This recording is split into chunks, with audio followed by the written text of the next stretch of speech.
U.S. Commerce Secretary Howard Lutnick has indicated that a trade agreement between the United States and India could be finalized in the not-too-distant future, signifying a growing alignment in strategic and economic interests between the two nations.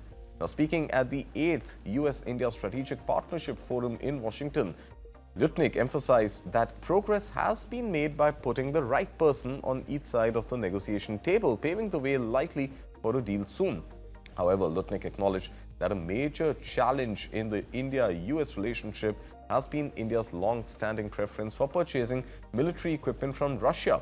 He noted that this procurement approach rubbed the United States the wrong way, but pointed out signs that India is beginning to shift towards buying military gear from the United States, a move that could improve bilateral ties.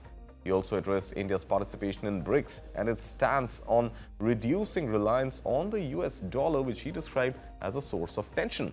However, Lutnick praised the openness of both governments to directly address and resolve these concerns, emphasizing a positive place in the relationship. So the Indian economy is extraordinary. Your human capital capacity is amazing. Your growth rate is amazing. But there were certain things that the Indian government did that generally rubbed the United States the wrong way. For instance, you generally buy your military gear from Russia. That's a way to kind of get up, under the skin of America if you're going to buy your armaments from Russia. So I think India is starting to move towards buying the military equipment from the United States, which then goes a long way.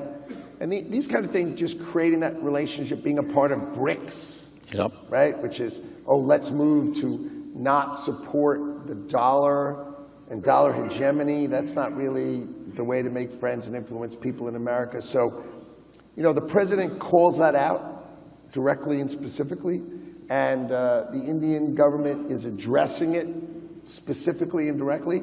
And that's how you move on to a really positive place, is put it on the table, address it straight on, resolve it straight on, and get to a really good place. And I think that's where we are.